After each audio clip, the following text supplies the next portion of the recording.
Iya, terima kasih atas kesempatannya. Perkenalkan, saya Dr. Fitri Lestari. Saya berasal dari lulusan Universitas Muslim Indonesia Makassar. Saya dokter intensif yang sedang bertugas di Puskesmas Bontang Selatan 1 pada kali ini. Terima kasih. Oke, baik. Nah, dokter kita apa namanya? Di kesempatan kali ini kita mau membahas nih apa namanya? Mau sharing-sharing aja gitu ya. Jadi kita nggak terlalu mau membahas secara detail apa sih DBD itu gimana.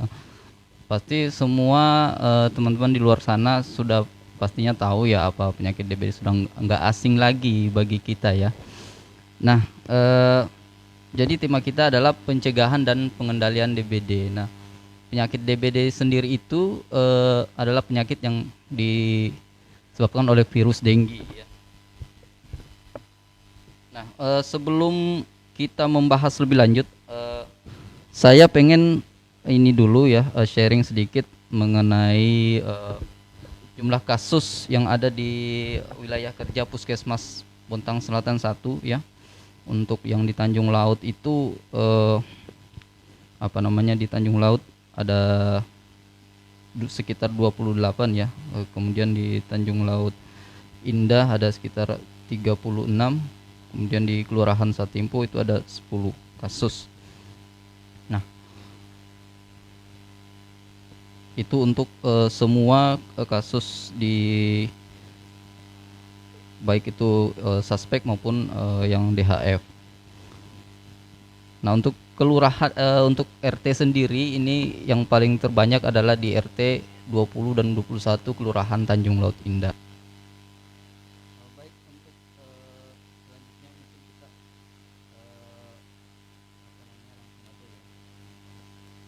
kita kita mengenai DBD. Tentunya kita sudah nggak asing lagi dengan yang namanya nyamuk DBD gitu ya. Orang biasanya mungkin mikir, oh yang bawa penyakit DBD itu nyamuk, padahal harusnya virusnya ya dok ya. Iya, virusnya yang menyebabkan penyakit dengue. Nah, eh, apa dan bagaimana sih dengue itu kita ya. Silakan dok, mungkin bisa sedikit dijelaskan bagaimana sih infeksi virus dengue ini. Ya baik, terima kasih. Jadi saya coba jelaskan sedikit. Jadi sebenarnya demam berdarah dengue ini atau yang biasa kita sebut dengan DBD ini merupakan infeksi virus akut yang Ya. disebabkan oleh virus dengue. Nah, ini berasal dari virus genus Flaviviridae. Dia ini memiliki beberapa serotipe. Virus ini ada 4 serotipe, ada virus DEN1, DEN2, DEN3, dan DEN4. Nah, cara penularannya sendiri ini dari gigitan nyamuk. Jadi benar yang tadi Mas jelaskan bahwa nyamuk ini bukan sebagai penyebab utama dari penyakit DBD, melainkan virus dengue. Nah, nyamuk ini sebagai vektor. Jadi tidak semua nyamuk itu dapat menjadi vektor dari penyakit DBD. Ada beberapa nyamuk. Yang paling sering itu nyamuk Aedes aegypti. Namun ada juga nyamuk Aedes albopictus, tapi memang yang paling sering itu Aedes aegypti. Nah, jadi cara penularannya itu, jadi misalnya nih, jadi kan virusnya berada di aliran darah seseorang. Jadi apabila nyamuk Aedes aegypti ini yang sebagai vektor, dia menggigit seseorang yang di dalam aliran darahnya itu terdapat virus dengue, maka nyamuk yang menghisap darahnya itu, maka virusnya akan masuk bersama darah ke tubuhnya nyamuk, ke nyamuk Aedes aegyptinya. Iya, dia masuk ke dalam, jadi nyamuknya ini akan masuk ke dalam, darahnya akan masuk ke dalam tubuh nyamuk, maksud saya. Dia akan memperbanyak diri, dia akan bereplikasi sekitar 1 minggu, dia akan bersarang di air liurnya nyamuk. Nah, virus ini tidak akan mati, tetap akan hidup bersama terus dengan nyamuknya. Oke. Jadi apabila nyamuknya ini terbang, kemudian dia akan menggigit orang lain yang belum pernah Hmm. terinfeksi virus dengue, maka bersama dengan air liur tersebut akan masuk di gigitan nyamuk, dia akan bertukar sehingga gigitan nyamuk tadi itu yang bersama air liur dia akan masuk ke dalam Hmm. tubuh seseorang yang belum terkena DBD. Jadi Oh gitu ya. seseorang ini akan terkena DBD dari gigitan nyamuk tersebut. Jadi Mm-mm. selama nyamuknya ini hidup, dia akan terus bisa menggigit seseorang dan bisa menularkan penyakit DBD tersebut. Seperti itu. Baik. Heeh. Berarti sebenarnya nyamuk ini sebagai perantara aja ya, Iya, benar ya. sekali. Nah, eh ini apa namanya? Kita ngobrol tentang gejala-gejala nih ya, Dok. Setelah apa namanya? Virus tersebut sudah masuk ke dalam tubuh manusia. Seperti apa sih apa saja yang dirasakan oleh orang yang sudah mengalami infeksi penyakit ini? Oke, iya benar sekali ya. Untuk gejalanya ini kan gejala utama memang itu demam ya, demam yang tinggi secara terus-menerus dan mendadak, biasa lebih dari 39 derajat. Namun kan demam ini banyak ya, bisa saja demam akibat penyakit-penyakit yang lain. Nah, gimana sih kita caranya tahu bahwa demam ini lebih mengarah ke DBD? Jadi sebenarnya sebelum demam berdarah denggi ada juga yang disebut dengan demam berdarah. Demam denggi Oke, saja. heeh, heeh. Jadi itu perbedaannya untuk demam denggi ini dia tuh sama-sama demam tinggi Demam secara tinggi, mendadak heeh. terus menerus biasa 2 sampai 7 hari disertai dengan adanya nyeri kepala, nyeri badan, Oke, heeh. bisa juga timbul ruam-ruam di kulit. Namun untuk demam denggi ini terjadi juga penurunan trombosit, namun hanya sampai di bawah 150.000. 150.000 Tidak, ya. sedangkan Oke. kalau yang demam berdarah denggi ini sama gejalanya ada demam, nyeri kepala, nyeri tubuh. Kemudian tapi penurunan trombositnya ini bisa sampai di bawah 100.000. Di bawah 100.000. Dan disertai dengan adanya plasma leakage. Maksudnya plasma leakage ini adalah kebocoran plasma. Bocoran plasma. Jadi Oke. cairan yang ada di intravaskular itu dia keluar ke ekstravaskular. Makanya bisa terjadi ditandai dengan adanya peningkatan hematokrit lebih dari 20%, bisa sampai kalau parah itu dia bisa sampai sesak nafas akibat efusi pleura atau karena ada cairan di paru-parunya, bisa sampai asites ataupun bengkak karena edem tersebut. Oh, berarti istilah berdarah. Iya, benar sekali. Cuma itu ya, Bocoran Dok, ya? plasma. Oke ya. Nah, apa namanya? Kalau untuk ciri-cirinya memang nggak bisa dilihat secara kasat mata ya. Harus ada pemeriksaan di laboratorium ya. Maksudnya untuk penyakit kadang kan itu biasanya ada kasus yang baru dibawa dia mengalami diperiksa itu demam denggi gitu, tapi langsung meninggal. Nah, itu gimana tuh, Dok? Oh, berarti itu kemungkinan pasiennya sudah dalam fase kritis ya, kalau kayak gitu.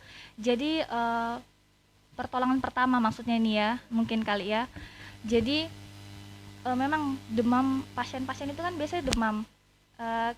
Tidak ada tanda khasnya. Sebenarnya ada. Kayak biasa itu yang paling sering itu memang misalnya sudah parah itu biasa dia ada tiba-tiba perdarahan spontan. Entah itu dia mimisan atau gusinya sudah berdarah atau dia BAB darah, itu tanda-tanda yang khas dari DBD karena penurunan trombositnya sendiri. Jadi kenapa sih bisa tiba-tiba datang dibawa ke rumah sakit terus meninggal?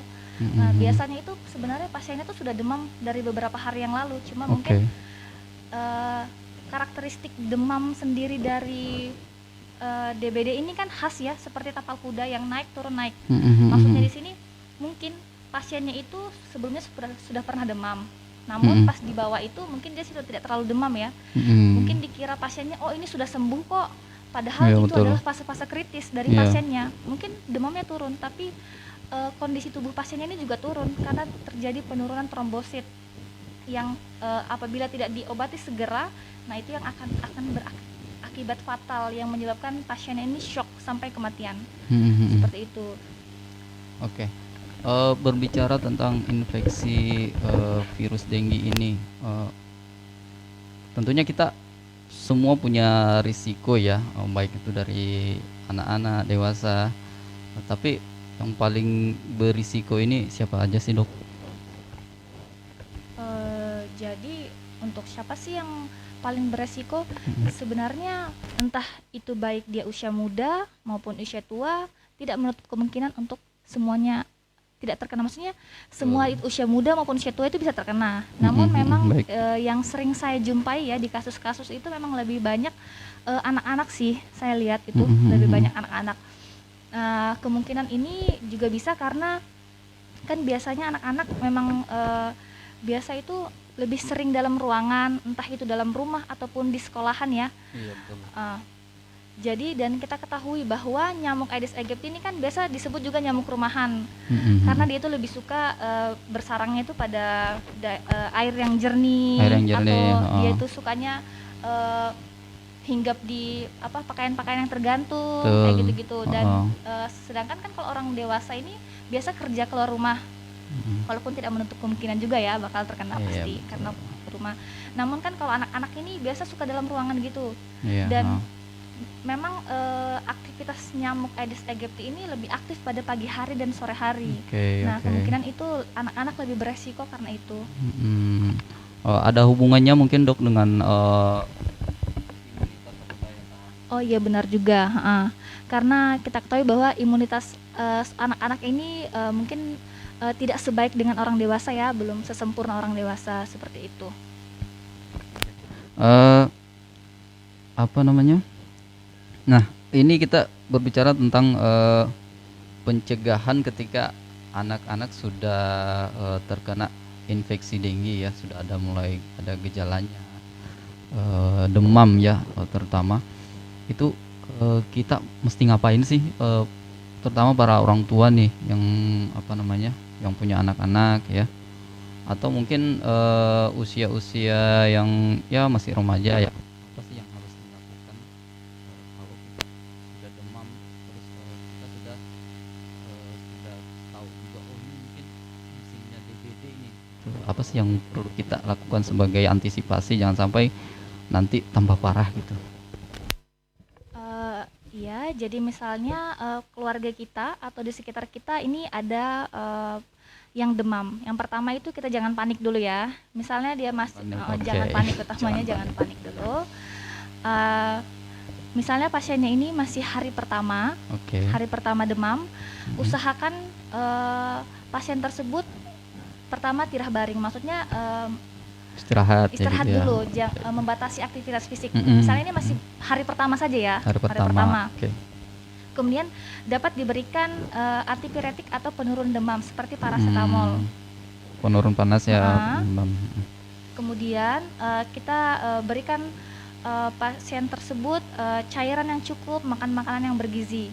Nah, Oke. kemudian misalnya pasiennya ini sudah hari kedua ataupun hari ketiga demamnya tidak turun Mm-mm. juga. Nah, disitulah harus segera dibawa ke fasilitas kesehatan untuk Oke. diperiksa secara lanjut, begitu. Oke. Yang pasti sih ini, Dok, ya apa namanya, kalau misalkan itu anak-anak, dia harus mendapat perhatian lebih gitu ya dari orang tuanya.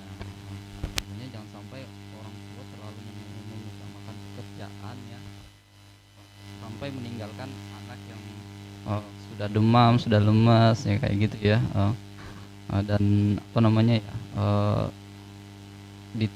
diurus sama orang lain kan, kita sebagai orang tuanya lebih lebih tahu ya apa yang anak-anak butuhkan gitu ya. Oke, baik. Ini apa namanya, infeksi dengue ini bisa eh, terulang lagi nggak pada orang yang sama? Kalau pertanyaannya apakah bisa terulang dengan yang sama, jawabannya tentu bisa ya. Tentu bisa. Jadi seperti yang sudah saya jelaskan tadi, bahwa ini kan infeksi virus dan Mm-mm. virusnya ini memiliki beberapa serotipe yang berbeda. Ada banyak, ada DEN 1, DEN 2, DEN 3, dan DEN 4. Nah, misalnya seseorang ini sudah minggu pertama, pasien A, Mm-mm. pasien ini terinfeksi oleh virus dengue dengan serotipe DEN 1. Mm-mm. Kemudian pasiennya sembuh. Oke. Nah, pasiennya sembuh, otomatis memang biasanya terbentuk antibodi, tapi hanya terhadap strain dari virus dengue Den1 tersebut sesuai Oke. dengan virus yang menginfeksi.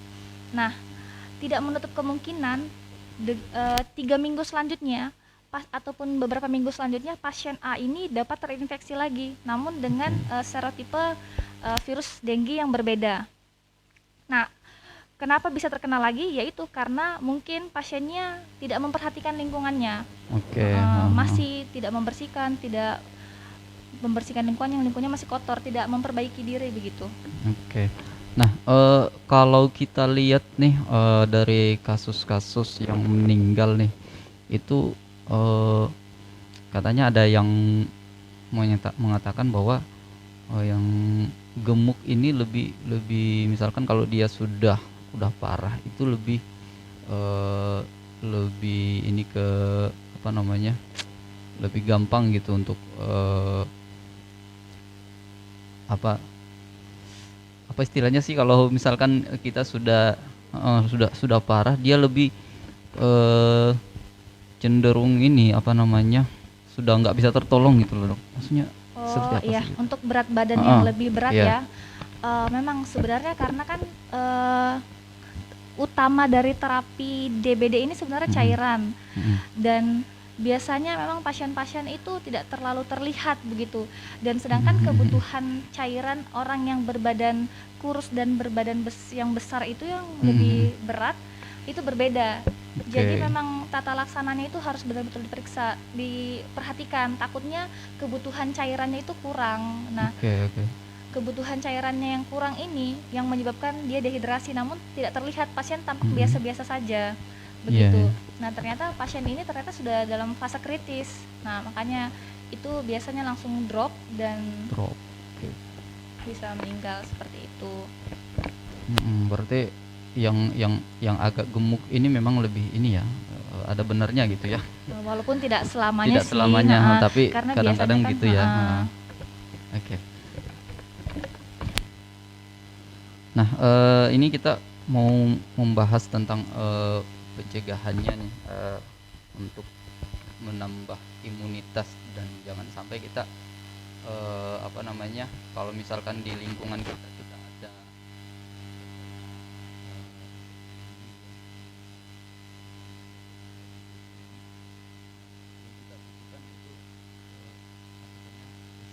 yang buat meningkatkan asupan asupan tubuh untuk seseorang untuk makanan atau minuman gitu yang maksudnya sebenarnya untuk makanan dan minuman itu bisa apa aja sih bisa apa aja ya untuk mencegah ya. untuk Apa saja, karena sebenarnya utama untuk pencegahannya itu selain untuk imunitas lebih ke dari lingkungan sekitar sih. Kita lingkungan harus sekitar, oke. melakukan upaya yang 3M plus itu seperti itu, pemberantasan sarang nyamuk Oke, seperti itu. ya. Kalau Oke, untuk berarti makanan dan minuman itu sama saja saja sebenarnya. ya. Oke, karena ini kan menyangkut dengan apa namanya virus yang dibawa oleh agen yang dibawa oleh nyamuk gitu kan.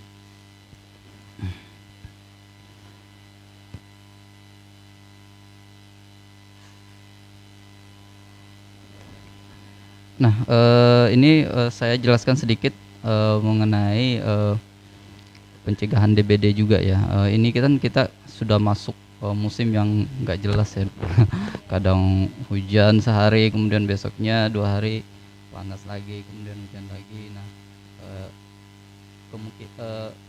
salah satu memang yang kita perlu lakukan adalah mencegah dengan pemberantasan sarang nyamuk ya. Pemberantasan sarang nyamuk karena kita ketahui bahwa DBD ini yang membawa virusnya adalah nyamuk, dan nyamuknya itu nyamuk yang nggak sembarang ya dok ya. Dia khusus nyamuk berciri-ciri gitu yang hitam putih ya, nyamuk Aedes namanya. Nah, Aedes ini terbagi dua, ada Aedes albopictus dan Aedes aegypti. Semuanya berpotensi membawa virus. Nah, langkah kita gimana? Itu mungkin ya salah satunya adalah dengan melaksanakan 3M plus ya, menguras, mengumur, menutup ya. Itu bisa kita lakukan, dan tentunya kita harus banyak-banyak menggali informasi tentang bagaimana sih melakukan pencegahan DBD ini dengan dilihat dari lingkungannya seperti itu ya. Kemudian ada lagi yang disebut dengan gerakan satu rumah satu jumantik. Jadi satu rumah satu jumantik ini ya istilahnya adalah di dalam satu rumah itu ada satu orang yang bertanggung jawab untuk memantau setiap sudut-sudut rumahnya yang berpotensi menjadi tempat perkembangbiakan nyamuk Aedes ya. Jadi orang biasa salah kaprah nih masih belum bisa membedakan mana sih yang menyebabkan nyamuk yang menyebabkan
di rumah sakit ya. Terus kemudian juga apa namanya, fogging ini kan merupakan jalan terakhir gitu ya, maksudnya jangan sampai kita hanya mengandalkan fogging terus ya, sementara di tetangga kita ya, di lingkungan sekitar kita itu masih ada terdapat banyak sekali tumpukan sampah atau barang-barang bekas yang dapat menjadi tempat perkembangbiakan nyamuk Aedes aegypti, karena nyamuk Aedes aegypti ini hanya mau di tempat yang jernih saja ya, dan tempatnya itu enggak apa namanya, dia harus enggak langsung dengan tanah kayak gitu kan. Dan memang ada pemangsa alaminya juga sih ya, ada pemangsa alaminya ya. Kalau saya amati pas turun lapangan, biasanya itu ada apa namanya ya, seperti binatang-binatang yang ya hitam gitu ya. Itu saya perhatikan walaupun tempatnya jernih ya, di situ nggak ada larva gitu ya, nggak ada larva. Dan memang itu mungkin adalah pemangsa alami dari telur-telur Aedes itu sendiri. Jadi ya, jadi pas kita turun oh ternyata memang ada pemangsa alaminya seperti itu ya. Jadi nyamuk Aedes ini ya memang harus diantisipasi, karena pada saat kami ini kemarin apa namanya, ada riset sedikit ya di lingkungan semua hampir beberapa apa namanya, di beberapa titik di Kota Bontang ini, itu hampir semua yang kita lakukan pemeriksaan di lab itu ciri-ciri larvanya itu ya itu sama dengan ciri-ciri nyamuk Aedes seperti itu.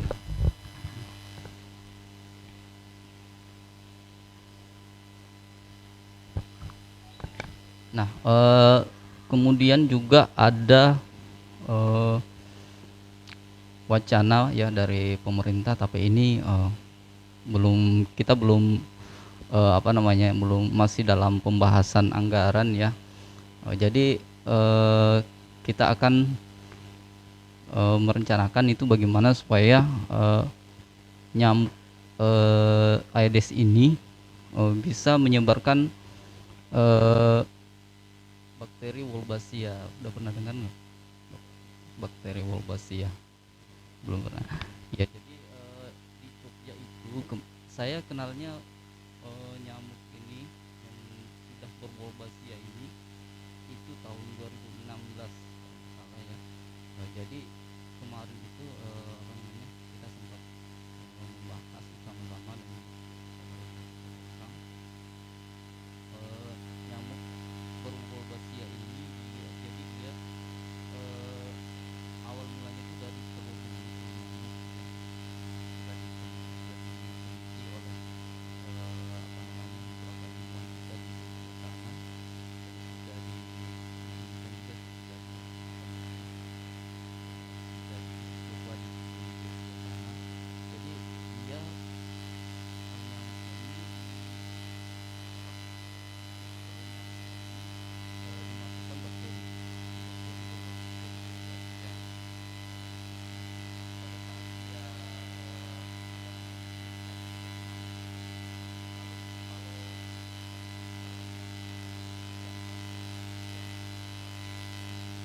dia akan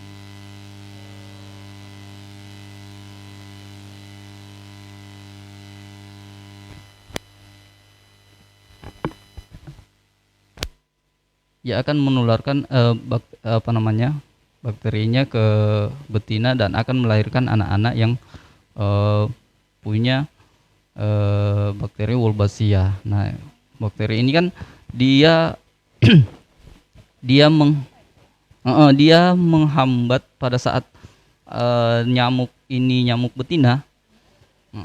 Dia akan menghambat apa namanya, virus-virus denggi yang ada di dalam apa namanya, di dalam tubuhnya. Dia akan menghambat karena kan katanya bakteri lebih besar ya dari virus ya. Heeh. Bakteri kan lebih besar dari virus. Jadi bakteri ini menghambat virusnya jangan sampai keluar dari tubuh nyamuk betina untuk masuk ke tubuh manusia. Kayak gitu.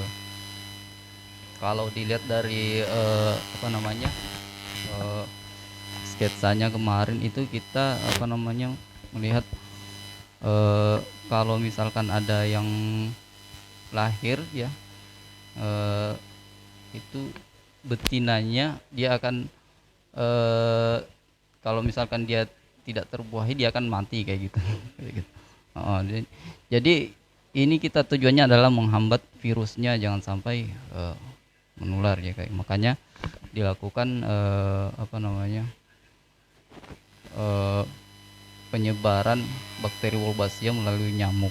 Dan katanya Wolbachia ini juga ada di serangga-serangga yang lain seperti itu. Saya belum belum paham sih bagaimana sebenarnya ininya, cuman dari gambarannya itu hanya sekilas aja kayak gitu.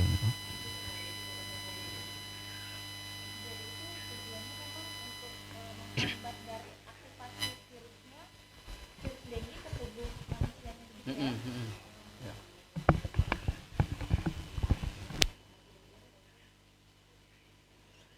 Oke, mungkin kita kasih sesi pertanyaan ya sambil ini ya dok ya, sambil jalan nanti teman-teman di rumah bisa atau dimanapun berada kita bisa eh, mengajukan pertanyaan ya lewat kolom komentar yang ada di Facebook Puskesmas Bontang Selatan 1. Kalau ada pertanyaan nanti boleh bisa langsung eh, di kolom komentarnya. Dan jangan lupa untuk mengupdate informasi mengenai jumlah kasus DBD, kemudian apa namanya, jumlah kasus berdasarkan umur dan jenis kelamin, dan apa namanya berdasarkan kelurahan atau apapun itu ya, berdasarkan bulannya berapa banyak, itu bisa mengakses yang ada di running test yang ada di bawah ya, yaitu di tiny.cc/infografis dbd bs1 ya. Nanti bisa dilihat di running textnya. Nah, kemudian ada yang nanya ya.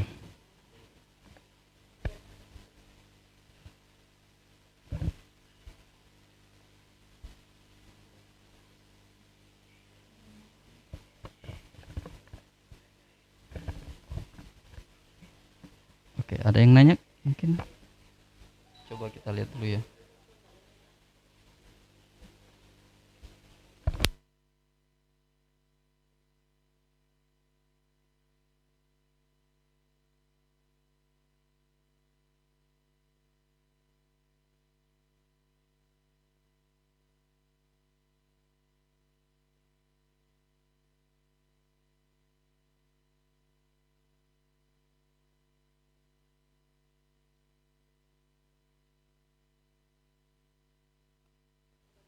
Ada.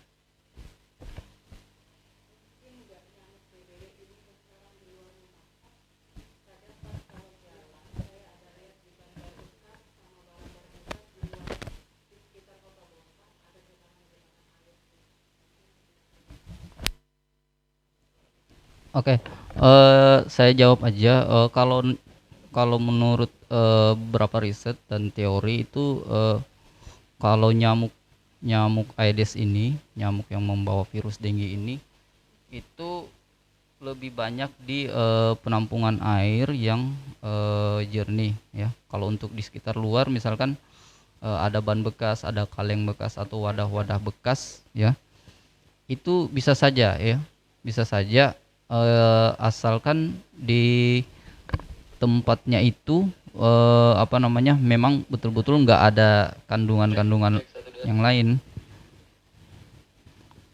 nggak ada kandungan eh, kimia dan sebagainya eh, pokoknya betul-betul ini ya, betul-betul dari air yang jernih yang dapat dari hujan misalkan ya, atau air penampungan.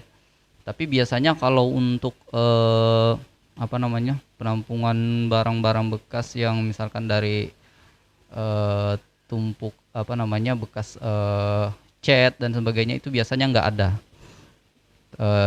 Biasanya nggak ada kalau kalau misalkan catnya masih ada di situ ya, karena memang itu ada zat-zat kimia yang ada di situ. Nah, kemudian kalau untuk di parit, apa namanya, rawa-rawa itu ya sudah pasti itu bukan tempat untuk bertelur apa, nyamuk Aedes ini gitu, seperti itu.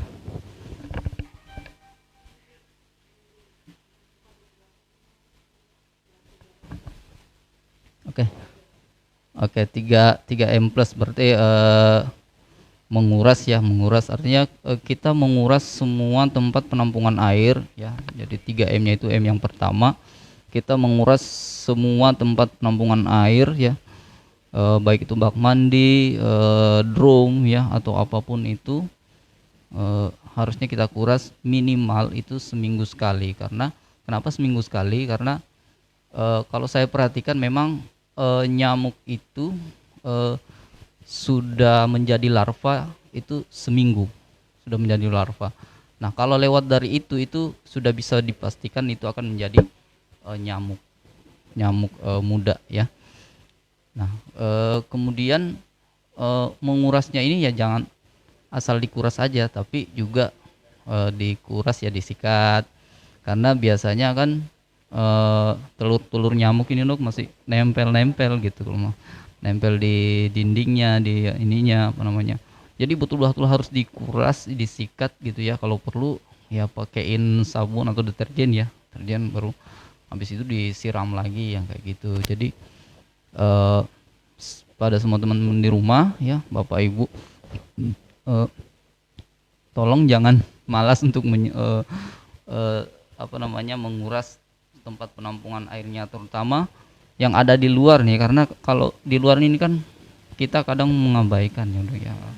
Kalau saya biasanya turun kadang, waduh kok di sini masih ada penampungan air ya, yang enggak ditutup gitu ya, dibiarkan aja kebuka gitu ya. Ya pastinya nggak melihat ke situ pun kita sudah pastikan, oh pasti ada jentik di sini. Dan pada saat kita samperin tuh tempatnya, oh ya memang banyak gitu aja. Jadi percuma saja kita lakukan eh, penyemprotannya, fogging dan lain sebagainya, kalau misalkan kita nggak basmi apa namanya, larvanya itu atau telurnya itu lewat menguras. Kemudian M yang kedua yaitu menutup ya, menutup tempat penampungan airnya. Setelah dikuras kita memang harus menutup ya. Tentunya diisi dulu ya airnya dengan air bersih, kemudian ditutup. Nah, permasalahannya sekarang itu di eh, apa namanya, kebanyakan masyarakat kita itu masih malas menutup ya, terutama yang di luar-luar ini dok. Jadi kalau kita lihat ya di rumah-rumah ya, di kalau di kompleks sih mungkin kita jarang menemukan ya. Di rumah-rumah yang dekat-dekat pasar misalkan kan, di situ banyak sekali penampungan air ya, entah itu drumnya nggak ditutup gitu loh. Katanya kalau kita tanya, oh ini untuk menampung air hujan, ini untuk cuci-cuci, nyiram-nyiram bunga gitu kan.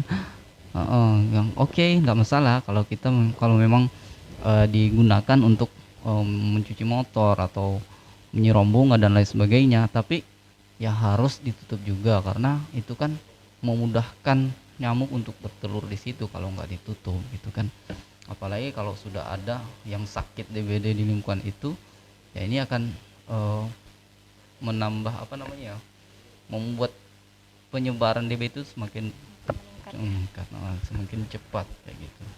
Kemudian yang ketiga adalah mendaur ulang ya, mendaur ulang sampah-sampah bekas ya. Jadi kita sebisa mungkin apapun itu sampah-sampahnya ya, kalau bisa didaur ulang ya, terutama untuk sampah-sampah yang kayak gelas-gelas air mineral kayak gitu. Kemudian apa namanya, tempat-tempat bekas cat dan lain sebagainya ya, kaleng-kaleng itu kalau bisa ya didaur ulang aja, atau enggak kalau memang malas mendaur ulang ya udah kita biarkan di situ tapi ditutup dengan terpal gitu kan, ditelungkupkan ditutup dengan terpal. Artinya jangan sampai kita mengundang nyamuk untuk bertelur gitu. Ya itu dia yang biasa jadi yang menjadi apa namanya, masyarakat belum menyadari seperti itu ya. Ini menampung air enggak, ini enggak menampung. Jadi pokoknya intinya di situ adalah menampung air. Ini kan apa namanya ya, DBD ini kan biasa dikaitkan dengan musim hujan ya dulu ya. Kalau misalkan seperti itu kan ini otomatis air hujannya itu ya dia nggak kenal apa namanya, dia mau tertampung di sini ya, dimanapun pokoknya ya. Kalau misalkan wadahnya itu sudah berpotensi menampung ya udah berarti tempatnya akan ini. Kita lihat lagi ada nggak pertanyaan-pertanyaan.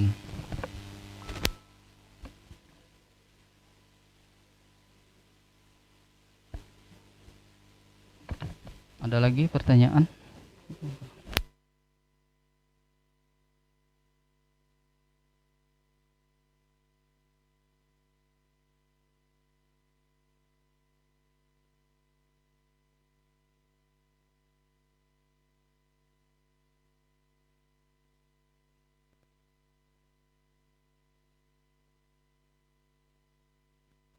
Oke. Jadi gini dok, biasanya kalau masyarakat itu masih apa namanya ya, menggunakan cara-cara tradisional ya, yang cara-cara tradisional baik itu dari orang tua atau yang ini. Apakah memang harus yang begitu atau apa aja maksudnya yang buat eh, anak-anak itu misalkan ya bisa lebih berselera untuk eh, apa namanya, menjaga asupannya kayak gitu. Karena kan biasanya kan anak-anak itu kan memang nggak ini ya, nggak apa namanya, eh, seleranya hilang gitu ya. Seperti itu. Kasih saya coba jawab untuk seperti yang tradisional ya, entah itu mau jus jambu atau buah-buahan yang lain, selagi itu masih dalam bahan-bahan alami, tidak ada campuran-campuran yang tidak jelas ya, masih kalau itu masih dalam buah-buahan, sayur-sayuran, mau diolah dalam bentuk seperti apapun itu boleh, karena kan kita ketahui pada orang yang sakit pasti terjadi penurunan nafsu makan ya. Dan sebenarnya tata laksana utama dari DBD sendiri ini kan intake cairan yang cukup. Oke. Jadi mau diberikan jus jambu boleh, mau diberikan rebusan-rebusan yang lain juga boleh. Yang sebenarnya nggak boleh itu kalau misalnya kayak ada obat-obat atau bahan-bahan yang tidak alami begitu, yang tidak jelas, yang tidak terbukti Oke, secara oke. medis begitu. Tapi kalau untuk yang jus jambu atau yang lain itu boleh, malah bagus untuk sebagai penambah nutrisi juga kan ya. Ya, yang herbal-herbal gitu ya. Iya nggak apa-apa. Itu kalau yang masih tradisional.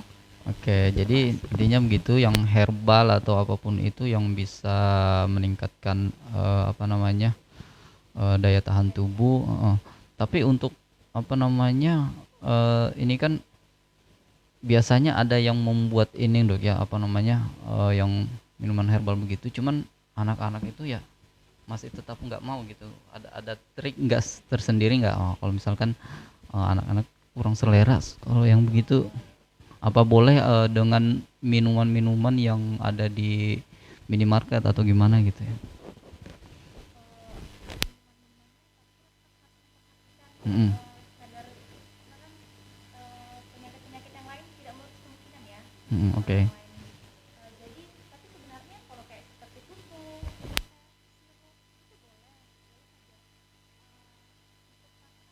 Oke, heeh. tata laksana DBD itu adalah intake cairan yang cukup. Cek cairan, oke. Jadi selagi anak mau minum apapun itu berikan saja, tidak apa-apa. Oke, diberikan Baik aja. dia minum. Apapun yang dia suka ya, yang Ya berikan maksudnya saja, nggak diberikan apa-apa, saja. nggak usah ditahan-tahan. Yang penting Oke. jangan juga yang terlalu kayak Ya, yang jangan sangat yang manis lebay-lebay gitu lah ya. yang Oke, iya.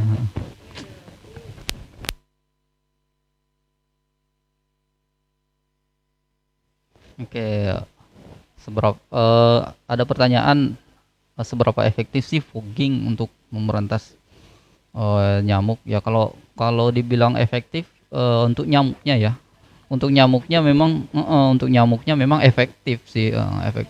Bahkan bahkan bukan nyamuk pun udah mungkin iya udah pingsan juga tuh. Kalau kita biasa turun ya dok ya, ngelihat apa namanya kegiatan fogging nih, iya, sampai kecoa aja itu pada kabur gitu kan. Heeh. Nah kalau dibilang efektif ya efektif memang, tapi untuk jangka waktu yang pendek gitu ya, maksudnya nyamuknya mati, oke nyamuknya mati, tapi kalau kita masih tetap istilahnya memelihara nyamuk di memelihara jentik gitu ya. Eh, Memelihara jentik ya, eh, mungkin kita ada juga yang sadar, ada yang juga pura-pura nggak sadar gitu ya. Ya pokoknya intinya di situ ya. Nyamuk itu kan beregenerasi juga ya. Dia akan apa namanya melalui proses siklus hidup juga, ya. Dari telur kemudian menetas jadi larva, larva jadi pupa, kemudian pupa jadi ini, dan itu sangat cepat ya dok dia, di apa namanya telurnya itu udah banyak, dan siklus hidupnya apa namanya untuk beregenerasi itu dia cepat sekali. Kalau yang saya apa namanya ada referensi saya itu nyamuk jantan ini ya yang baru menetas ya, dari telurnya gitu ya. Kemudian jadi larva, jadi pupa, kemudian jadi nyamuk muda ya, ini nyamuk jantan. Dia itu akan langsung mencari nyamuk betina untuk dibuahi. Iya, jadi apa namanya ya itu sangat ini sekali, sangat sangat cepat sekali berarti. Dan apa namanya? Ini kan yang menyebabkan ya, yang menularkan ini nyamuk betina aja gitu ya, karena nyamuk betina ini kan memerlukan darah untuk mematangkan telur-telurnya gitu. Jadi dia menghisap darah dari si A mungkin, kemudian apa namanya? Dia mengeluarkan virus dengginya ke situ ya. Kemudian pindah lagi ke si B ya, tetangganya mungkin. Ya dia pasti akan keter iya. Jadi seperti itu. Jadi kalau misalkan foggingnya itu efektif ya memang efektif untuk jangka pendek saja, dan kalau misalkan kita mau berpikir jangka pendek terus ya, kalau di fogging terus kemudian seminggu lagi di fogging lagi, ini akan dikhawatirkan nanti akan resisten. Yang pertama nyamuknya bisa resisten, dan bisa jadi apa namanya dalam ininya nggak, untuk kemungkinan dia akan ini ya ada mutasi gen ya dok ya. Iya, jadi nanti bisa-bisa nyamuknya ini jadi kebal Pak, ketika di fogging. Nah makanya biasanya kalau kita fogging itu dari dinas kesehatan itu biasanya apa namanya bahan-bahannya itu diganti-ganti dok, biar untuk menghindari itu jangan sampai nyamuknya menjadi resisten terhadap zat-zat fogging itu. Kemudian juga apa namanya yang berikutnya juga adalah kita bisa terganggu dengan asapnya ini sendiri. Nah kalau itu asapnya itu terakumulasi terus dalam tubuh ya, kalau misalkan sering-sering di fogging seminggu, nah ini akan menjadi apa namanya racun bagi tubuh kita gitu ya.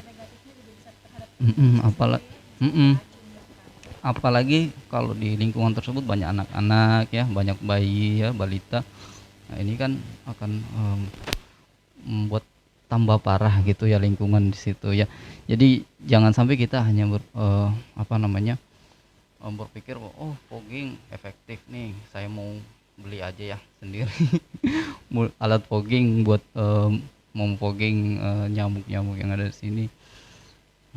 Jadi ya kita harus berpikir bahwa pencegahan mulai dari perkembangan telur itu yang lebih yang harus kita cegah dulu dengan apa namanya menjaga dari larvanya, dari telurnya ya. Jangan dicegah cuman di nyamuknya saja. Oke lah, mungkin kita kita nggak bisa menyadarkan semua masyarakat, tapi ya pelan-pelan lah gitu. Kita kan nggak mungkin langsung semua gitu ya dok ya. Ya kesadaran sendiri aja lah dulu ya. Teman-teman tetangga dikabari seperti ini ya. Ya.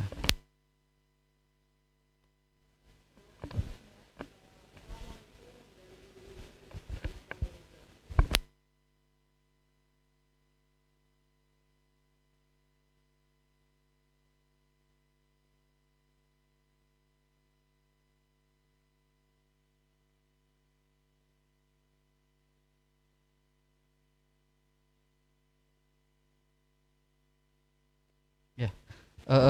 Jadi ini ada pertanyaan dok.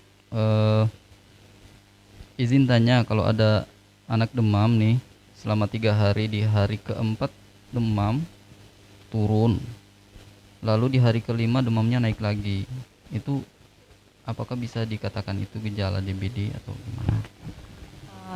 Ya, waalaikumsalam Bu. Saya coba jawab pertanyaannya ya. Jadi kan tadi saya sudah jelaskan beberapa dari karakteristik gejala DBD. Nah, memang untuk karakteristik gejala DBD ini dia biasa hari pertama dan hari ketiga itu dia demamnya naik, kemudian hari keempat, hari kelima itu demamnya turun, kemudian setelah itu dia agak naik lagi.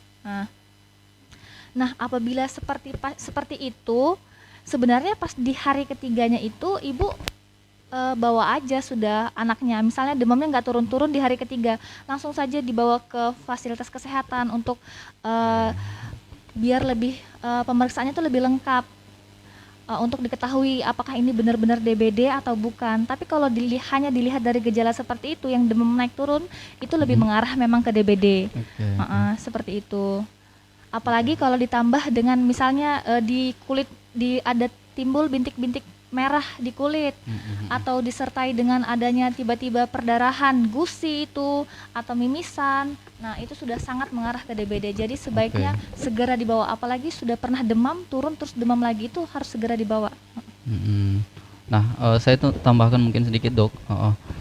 Ini kan kita sudah apa namanya ya, musimnya pancaroba ya, nggak menentu. Kemudian apa namanya, kasus-kasus juga sudah mulai meningkat. Nah, buat teman-teman semua di rumah ya, bapak ibu, kalau misalkan ada anaknya yang atau tetangganya atau siapapun yang demam aja ya, ini kan kita bisa asumsikan itu adalah suspek ya dok, untuk di musim-musim yang sudah banyak kasus ya.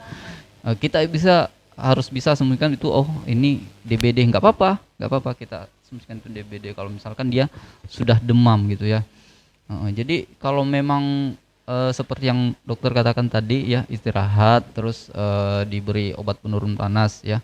Kalau memang belum sempat pada hari itu ya boleh besok langsung dibawa ke puskesmas atau vaskes lain ya.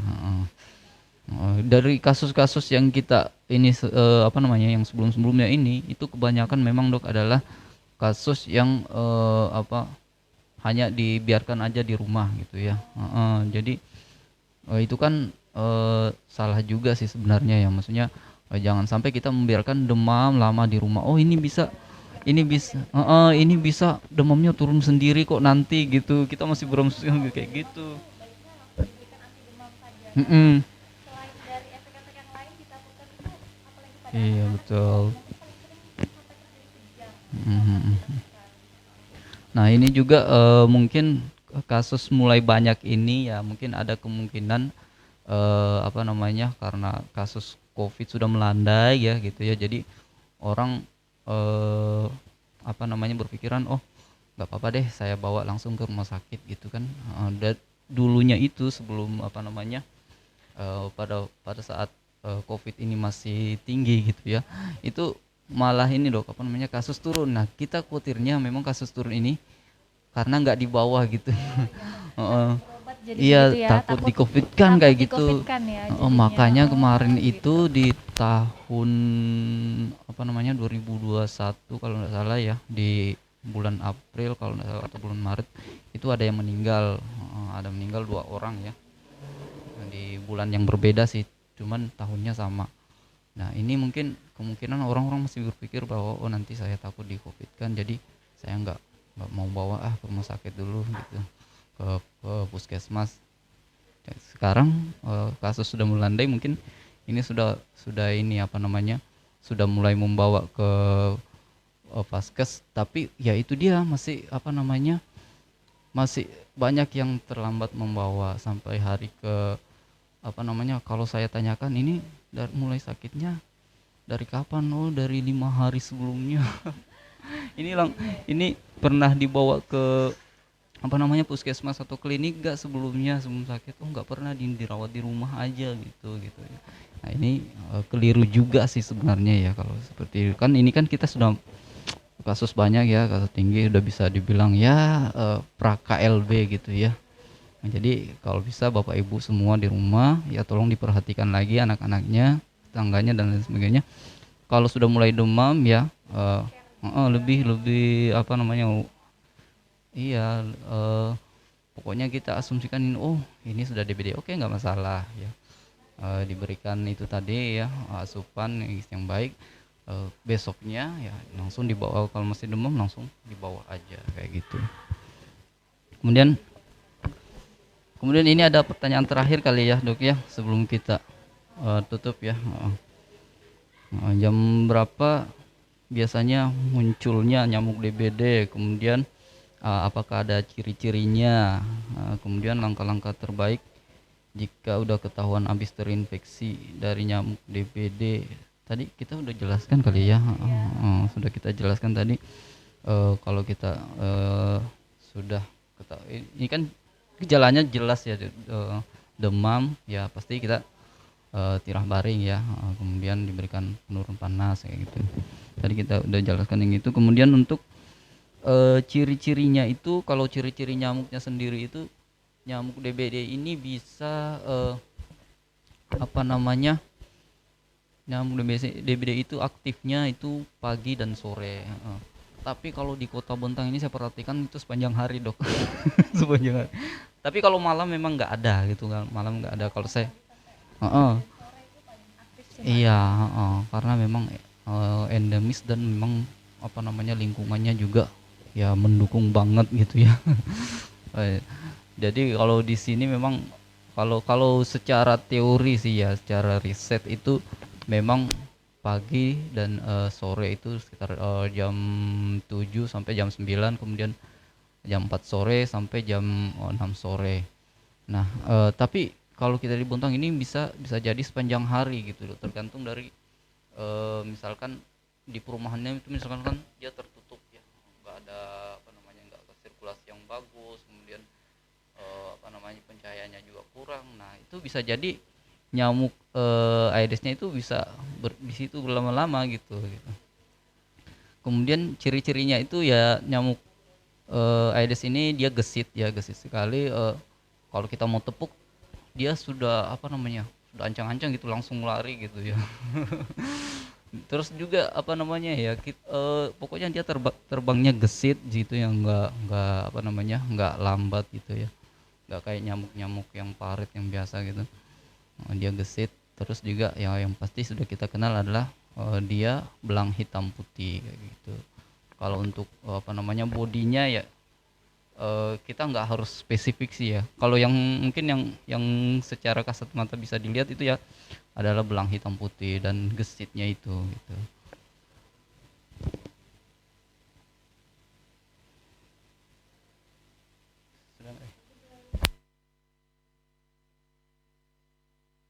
Gitu. Oh ya, baik, mungkin ini sebelum menutup jumpa ini, ini kita mau informasikan bahwa untuk pencegahan dengan apa namanya, dengan memberantas sarang nyamuk itu kita perlu memang memerlukan larvasida kayak gitu ya, yang bisa didapatkan di Puskesmas Bontang Selatan 1 itu secara gratis ya. Jadi buat semua masyarakat siapapun itu ya, walaupun sebenarnya bukan penduduk dari apa namanya, di wilayah kerja Puskesmas Bontang Selatan 1 ya, boleh minta ke Puskesmas Bontang Selatan 1. Nah akan diberikan secara gratis ya, nggak perlu lagi beli sana sini gitu ya. Insya Allah itu akan selalu ready ya, selalu tersedia. Dan jangan lupa untuk pengaplikasiannya itu ya, untuk 1 sendok itu kita sudah apa namanya, kita sudah bungkuskan memang ya. Jadi kita langsung ngasih aja, pokoknya masyarakat nanti kalau ada yang minta ya tinggal ini ngasih apa, tinggal letakkan aja di tempat penampungan airnya gitu ya. Tapi yang paling utama memang adalah 3M tadi ya. Kalau kita sudah disiplin melakukan 3M ini ya, insya Allah mungkin ya kita sudah berhasil, mungkin sudah berhasil, bisa dinyatakan berhasil menurunkan apa namanya, kasus dengue di Kota Bontang ini. Walaupun memang kasusnya itu ya apa namanya, tidak mungkin nol dalam setahun itu. Ada sangat susah sekali. Ini kan wilayah endemis, jadi untuk mengeliminasi menjadi 0 kasus itu sangat sangat susah sekali ya. Jadi itu tadi apa namanya, kalau ada yang butuh abate atau larvasida ya, kami juga menyediakan yang berbentuk cair. Jadi yang berbentuk cair ini hanya sekali pakai aja. Jadi kalau misalkan airnya sudah habis ya, itu ya sudah enggak ini lagi, enggak berfungsi lagi. Jadi tapi kalau yang untuk yang abate ini dok, yang apa namanya, yang berbentuk serbuk ini kita bisa kemas dalam plastik kecil ya. Kemudian nanti plastiknya ini dikasih lubang ya, kasih lubang di apa namanya, di plastiknya. Kemudian kita langsung cemplungkan ke dalam tempat penampungan air, betul. Jadi kalau kita sudah lakukan itu ya, kalau perlu sih memang harus ditutup juga gitu ya. Tetap harus ditutup juga ya. Jangan sampai kita ini sudah saya taruh abate ya nggak usah ditutup. Ya harus ditutup juga sih harusnya ya, untuk menghindari yang tidak-tidak ya. Oke, ya jadi itu yang mungkin yang bisa kami sampaikan ya, sedikit tentang DBD ya. Jadi kalau mau bertanya lebih lanjut lagi ya, apapun itu yang baik itu mau pencegahan DBD dan lain sebagainya, bisa menghubungi nomor yang ada di running text ya, di call center Puskesmas Bontang Selatan 1 ya. Saya Purbaya bersama dengan Dr. Fitri ya, pamit undur diri. Salam sehat selalu buat semua yang ada di luar. Assalamualaikum warahmatullahi wabarakatuh.